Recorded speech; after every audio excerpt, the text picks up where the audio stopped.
Sue Nelson, and thanks for joining me on Create the Future, a podcast brought to you by the Queen Elizabeth Prize for Engineering.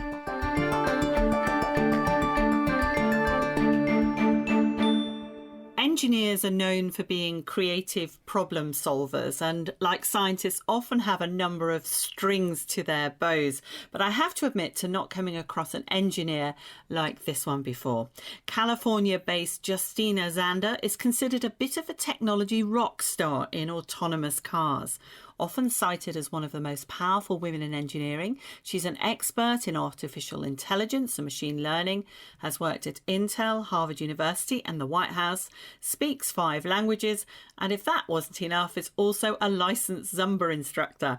But her day job is Global Head of Verification and Validation, Simulation Architecture for Autonomous Driving at NVIDIA, one of the main companies building the underlying technologies for self-driving cars. Justyna, thank you for joining me on Create the Future. You're living in America, speak fluent German, English, Polish, academic level Russian and primary level Italian. So I wanted to start with by knowing which one of those languages do you dream in? It depends what I'm doing and where I am located. So my dreams are changing depending on what is occupying my mind. Today I dreamt in English. That's so interesting. You're originally from Poland, though. That is right. But you did a lot of your schooling in Germany. Why was that? I was born in Poland, and when I was 21, I left to Germany. And the reason I left was because I wanted to do something meaningful, impact the technology world in a meaningful way. And in Poland, I was just a student. Whereas in Germany, when you are a student, you are actually allowed and welcome to work for research institutes. And I immediately took on a job in a research institute called Fraunhofer Institute for Telecommunication. At the time, it was in Berlin, Germany.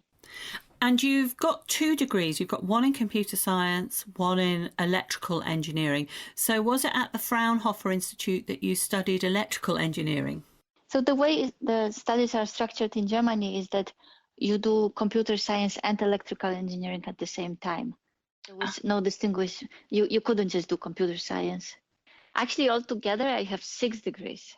6? Sorry, I'm just a bit gobsmacked by that. Yeah, I was a little bit education freak. You know, I did a lot of degrees in parallel. So first environmental protection, then computer science and electrical engineering, and then master level and PhD level in computer science and electrical engineering. And then also I did something like kind of like mini MBA in technology. At the time, it was at the Singularity University at NASA Ames in California. And it was about exponential technologies or exponentially growing technologies. You must have a tremendous thirst for knowledge. I just enjoy it. I derive pleasure from learning new things and advancing. And when did that start? As a child, were you one of those? A lot of engineers say they were always constantly taking things apart, interested in how things work. Is that how you were as well as a child? That's really interesting. I wasn't like this. I don't think it ever started. I just remember it just always was like this. I remember my grandfather asking me about school and how do you like school in the first year of school when I was 6. And I told him, you know what? I'm going to keep learning as long as I can. So I guess I promised something that I still hold on to. So you're extremely academic. What is it about electrical engineering that really caught your attention? What did you like about it, that and the combination with computer science? So there's a difference between doing things in abstraction and building stuff. And when I, encountered electrical engineering and mechanical engineering, to me, it was like, you can finally actually build stuff and you can make things.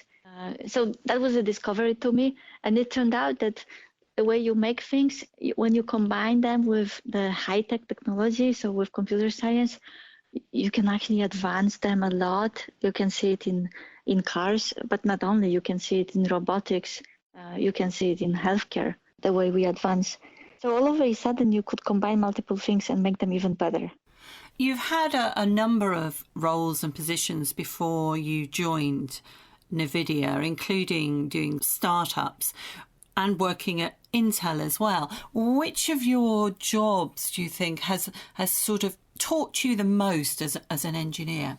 It depends, because once you go various stages in your life, your brain is also, is getting a new perspective. So at every stage of your life, you're learning new things. And I wouldn't say that one was more advancing than the other. So it's been a gradual stage, continual learning. Let's go back then to when you were a teaching fellow and you worked at NASA Ames at the Singularity University. What is the Singularity University? It's a school that has been founded by pretty famous people like Peter Diamandis, Ray Kurzweil, who are living in American capitalism and making a lot of improvements to the world, advancing in order to impact the humanity in a positive way. Singularity University actually does not exist in the form it used to exist anymore. They changed the business model a little bit. Basically, the idea is to do something really, really good on a big scale. And when did you first start becoming interested in the concept of driverless cars? Maybe in Germany. When I was doing my PhD, I did it in collaboration with Daimler. At the time, it was Daimler Chrysler. It was a very intellectually stimulating thought when you were thinking that actually the car could drive you and kind of like read your mind, as opposed to you doing all these things that you have to repeat every single day. And what aspect of the car, in terms of your work, were you most interested in? It's coming in stages. So, at the beginning, I didn't know much about the engine and how the mechanics works and what you can actually automate through software. So all those stages, the way car industry was being transformed was very interesting. 25 years ago, we used to use a lot of controllers, and software was built to control the controlling units. Nowadays, software is built differently. Nowadays, the automated driving or half autonomous driving is built using neural networks. So it's a different computer science paradigm than it used to be. So this transition is always very interesting, because all of a sudden you don't have the controllers the way you used to have. You do your controlling slightly differently. You are using a lot of neural networks in order for the car to drive properly. So take me through then, in a very sort of simple way. A lot of our listeners are students who are interested in becoming engineers. What is a driverless car in terms of how does it work? It's actually simpler than you would think. Basically, your car is like a robot. It's basically a robot that is performing a certain task for you. And now this robot has to sense the way humans sense. So if you compare the driverless car to a human, it would be the senses on the car that are perceiving the environment around itself. So for example, for a human, the sensors are eyes, ears, whereas for the car, the sensors are cameras, radars, LIDARs, depending on the technology that is in use. So that's the first stage. You sense and you perceive. And then the next stage is you plan how you're going to go. So for example, for a human, I have to go from my living room to the kitchen. So in human mind, your brain is wired this way that you know how to perform those tasks. For a car, you have to teach the car how to do that. So the car has to have a route and has to plan for this route and has to be able to control how to get there. The third stage is you actually have to act. So you have to perform this action. So as a human, you just get up and you go from your living room to the kitchen. You're using your legs. Whereas the car has to act with the actuators that it has available in the car. So these actuators are basically getting commands from your planning, kind of from your brain, and performing certain set of actuation steps in order to start the engine, drive through the route, and stop. Does it make sense? Does it help you? It does. It's a very complex set of stages, isn't it? And obviously you need a lot of data, I would have thought, in order to end up with a system that everybody feels confident in. That's right. And, in artificial intelligence, people say that this is the most complicated system humans have ever designed. In a sense, it is because of the AI that is being used. So the way it works in that sense stage that I told you about, when the car has to perceive the environment around it, it's actually not about just sensing. It's also about collecting the data from your environment in order to learn. But basically, the recording from the sensors is teaching your neural networks in the software of the car how to behave and what decisions to make for you. So, for example, you drive through a stop sign and your car is seeing a stop sign a million times. Once the car saw the stop sign through the camera, once the car saw the stop signs a million times, it's going to finally learn that the stop sign means that the car has to stop. That's basically how you train your neural network. You train it through the images that you are collecting from the road. And once you have millions of these images, at some point, the car is going to be able to do it by itself. This is why neural networks in the car are typically deep learning neural networks, meaning that you are learning from the images or from the surrounding recording of the surrounding that you take through your sensors. So if someone was going on a specific route multiple times, the car would actually effectively get to know that route and what the specific things are going on there and sort of almost predict when they're coming to a specific place. That is correct. I'm glad you're bringing this up, because one way to think about autonomous cars is to think exactly this. You go through just one route and you learn what is going on that one simple route, let's say 1 mile from your workplace to your home. That's one way to do it. Another way to do it is you want to scale this effort up and you want to teach your neural networks about everything in the world. So you have to scale this up within your town, then within your state or country, depending where you live, then within your continent. The problem becomes even more complex when you want to make it a commercial solution that works for everyone, everywhere. And what would you say are the advantages of having a world with autonomous cars over what we have today? Biggest advantages, from the human perspective, like humanity perspective, is safety and comfort. So basically, you don't have to worry about the effort of driving. The moment autonomy is here, let's say in about 25 years or so, you're just going to roll into your car and it's going to take you wherever you want to go, and you can focus on whatever occupies your mind at the moment or whatever entertainment you would like to be entertained with. And then you get this guarantee that it's going to be safe. So all of a sudden, it does not depend on your mental state or on your thoughts or on your driving ability. It's just going to happen as a safe thing that you take for granted. That's actually a very useful advantage for humanity. I remember in the mid-1990s making a radio programme for the BBC on robotics and going to MIT in the States and seeing a prototype for a self-driving car. And it felt at the time as if we were actually, within 10 years, it could be happening. And like so many, new technologies, disruptive technologies, it's been far longer than people would have expected. Why do you think it has taken so long to get to where we are now? And do you think we're at some sort of tipping point now where we're about to finally get there? Yeah, so there are very factual technological reasons for this. In the 90s, I can see how you saw a prototype. Actually, the first prototype was in the 70s. The reason it took so long is basically two things happened.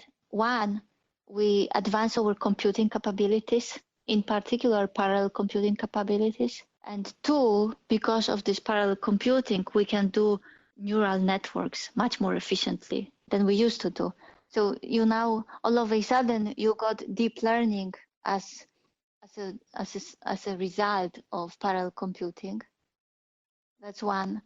And then also, we became very much software defined. So we learned as a humanity how to build things that depend on software much more so than on the mechanical switch. And this is why now we are able to build things in a different way. And for autonomy, it means you can leverage deep learning. So all you need is a proper set of sensors on your car in order to make it drive autonomously. Now, the technology is there. Every startup can build an autonomous car nowadays. Everybody, really. It's not that difficult to build a demonstration. However, it's extremely difficult to build a commercial product. And the reason it is so difficult to build a commercial product is that it's not about just demonstrating how the technology works. It's about making it safe. And in order to make it safe, you have to follow a set of standards, safety standards, and generally development standards. So for this, you have to build a lot of engineering into your process, how you build the software, and then also verification and validation all of a sudden becomes half of your engineering budget because of basically the reliability that you have to build into your system. Whenever something bad happens, your system has to be able to react and save you from that. I mean, I would love a self-driving car. I've always been intrigued by the concept, I think ever since going to MIT and seeing their version. And also, I just think it makes sense as well, like you say, in terms of safety, and it would probably help with traffic management on the road as well. But a lot of people are very skeptical about it. Is there the same amount of skepticism in California, which, you know, by its nature, you know, it's the home of a lot of technology companies? Are people there a little bit more open to the concept? I'm also a very skeptical person because remember, my background comes from Germany. And in Germany, it's all about the standards and how you do things, engineering process, step by step, not running, but really going through every single step with seriousness. To me, Silicon Valley, it was an adjustment of mindset. And it took me a while, to be honest, to accept that you can do things differently and they may as well work. So that's on skepticism. Now, I'm excited about self-driving cars. I'm also excited about driving a car, especially if it is an electric car.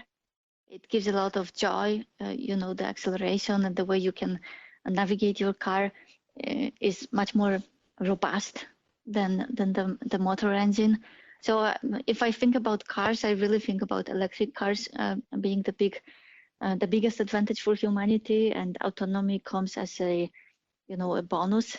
I like the autonomy because it can help us in certain situations. For example, if you think about pandemics now that we're experiencing, it would be nice to have autonomy in delivery system. So the car would basically pick up your groceries, come to you and bring them to you. You don't have to touch anything. You don't have to talk to anybody. So you're safe. But there is a lot of, expansion from this autonomy thinking. I think that building something like electric supersonic flights is what excites me even more. And the reason it excites me is because it's environmentally very friendly, but it's also very, very fast. So imagine if I'm a person who is really very much related to 3 countries in the world. And if you ask me what is my home country, it depends on my mindset, what I would answer to you. So my objective answer is really it's Poland, Germany, and the US. So I want to travel between those countries very, very fast because I have loved ones in every of those countries and I want to see them. I want to see them very frequently if possible. So if you have supersonic flight, you get there very, very fast. I'm skeptical, but I'm also a believer. I'm also an optimist.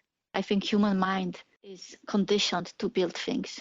Yes, it just takes a bit longer for human minds sometimes to accept certain technologies because just people start with a bit of reluctance, I suppose. And yet people are now starting to use the automatic parking in function in certain cars. And that's just like one small step, isn't it? That is correct. And, human mind is also, it continues to excite me how quickly humans change.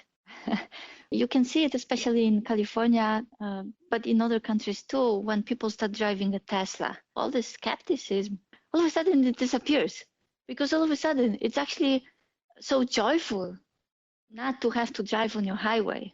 So people learn this very quickly, that when it feels safe, it actually is going to be safe. And sometimes people learn too quickly. So sometimes people give too much trust in the technology.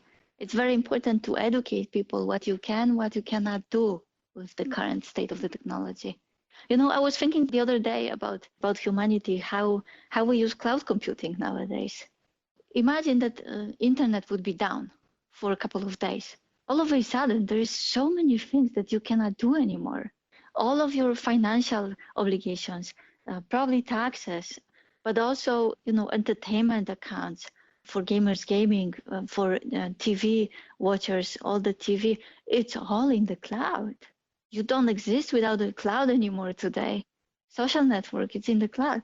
So what I'm saying is that cloud computing is accelerating in dominating our life without us really being aware of that. And so if you think about pandemic now, you could think that we would want to build something like a computational defense system that is going to defend us from, you know, the invisible enemy. But at the same time, you also want to build a computational system that is going to defend us from the cloud computing dependency that we developed as humans. Great thought, and very relevant as well, I think. I mean, it's that sort of thinking that has been sci-fi thinking for quite a long time as well, in terms of dependence on one technology can be a dangerous thing. You mentioned, you know, some interesting ideas there during the pandemic. Has NVIDIA been doing any work with COVID-19 in terms of applying their technology? Oh, yeah, absolutely. NVIDIA is a fantastic company. You know, I've seen a lot, and I've been to many companies, as you said, and NVIDIA is extraordinary for two reasons. One, it goes very, very fast. It only engages in things that are very difficult to achieve, and then it executes very fast.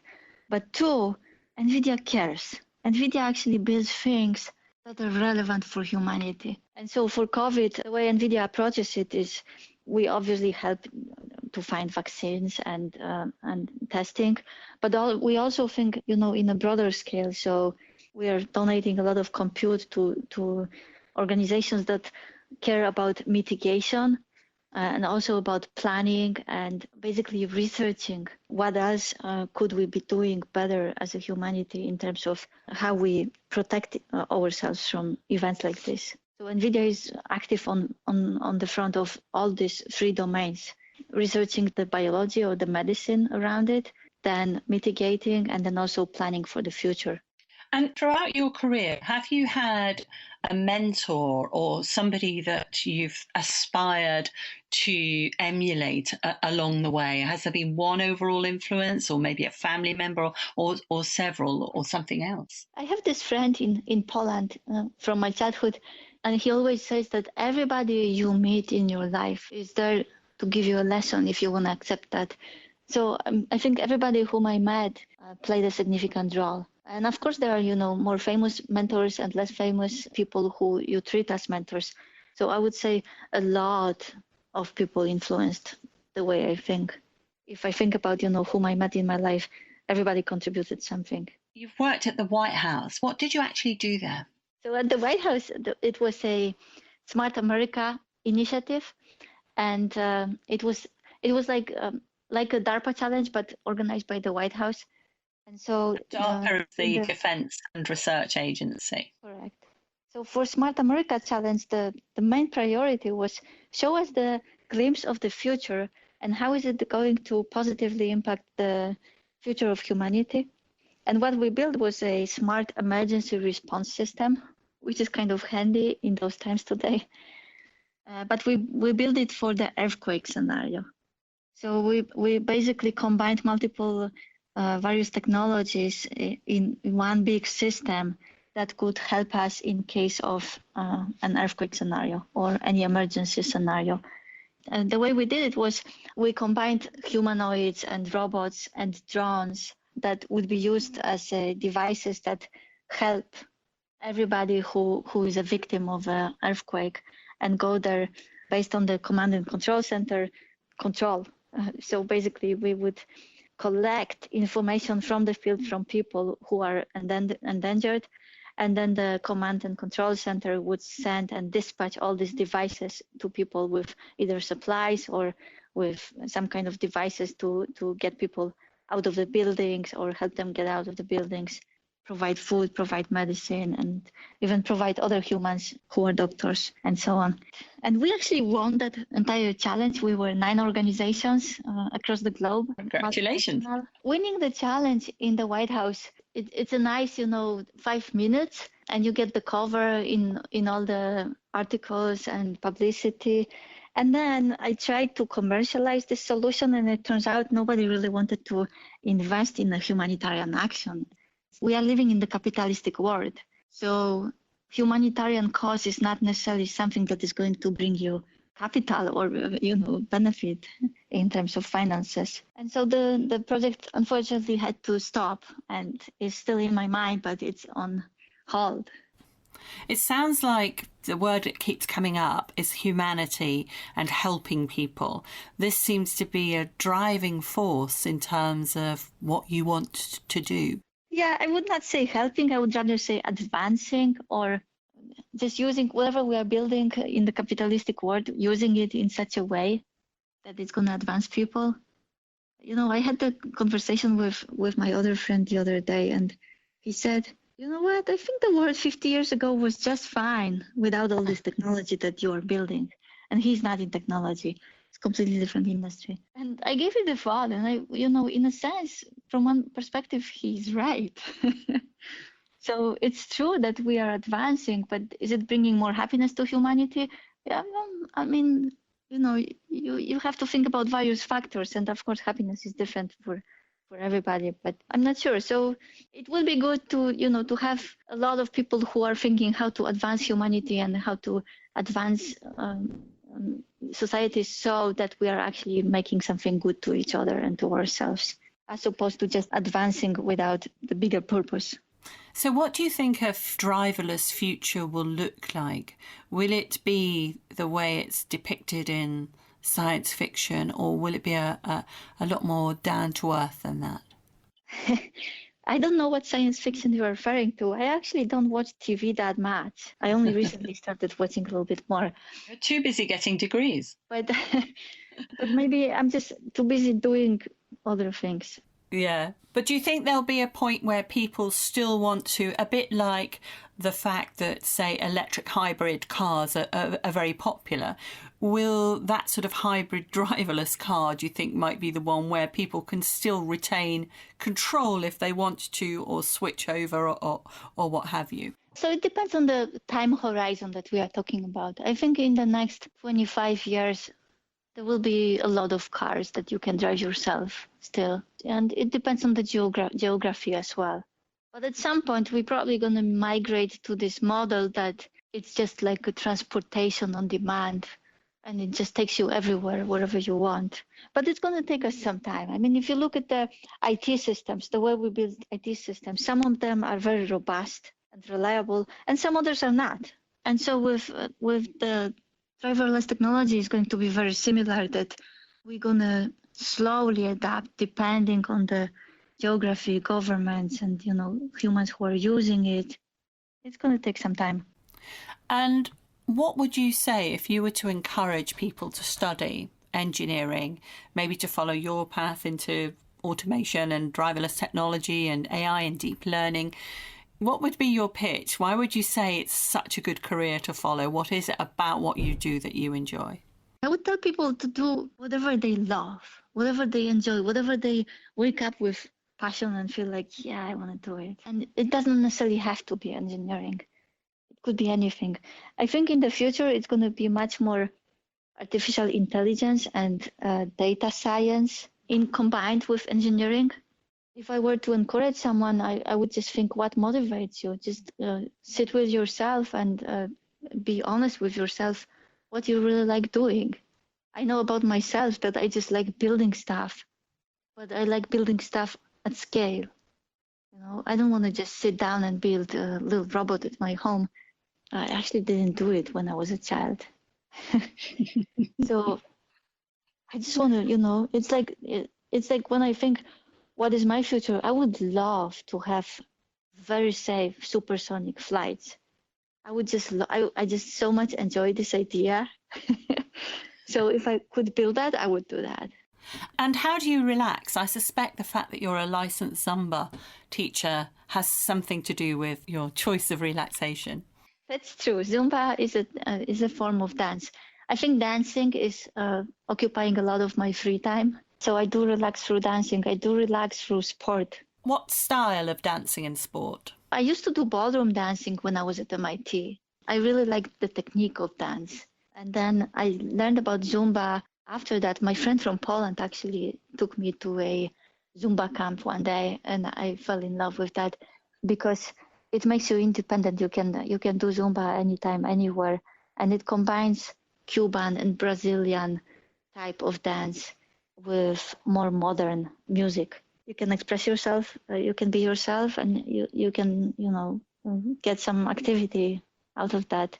What I like about Zumba the most is that it's a group sport, but at the same time you can stay independent. So you're not dependent, you don't need a dance partner, but you do it within a group. And I strongly believe that humans don't mean that much when they are just individuals. I actually think that people mean much more when they aggregate in a group. So when you have 20, mostly women, dancing Zumba, it's very empowering to do it together. It's very empowering to see other people enjoying it and having fun together. It's a big thing. And sport? What sort of sports do you do? Biking, skiing. Yeah, you do it all. It's fantastic to speak to somebody who's got such a, you obviously love what you do. Mind you, I don't think I've not spoken to anybody yet who doesn't really enjoy what they do and has also got that lovely sporty, dancey side of it too. And living in California, I mean, what's not to like? It depends on your priorities and what you like in life.